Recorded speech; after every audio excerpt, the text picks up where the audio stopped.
Oh, ganyan muna ngayon ang itsura. Kami pauwi na. At aalisin daw ngayon ng tubig. Kaya tanong na kami. Aalisin ng tubig. Sana na may makapitalan na kami makapagli ulit na makapag-iimbis ulit. Iihi muna ako. Pwede ka akong umihi doon. Ay, batari.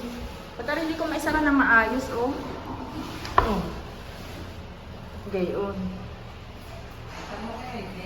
Lock mo nga yun ng ayos. First, lock mo nga yun ng ayos. Kitang-kita kasi ang loob nito. Kahit may ganyan, hindi siya hindi na ano, na-unlock pa din. Iihi mo na ako dati.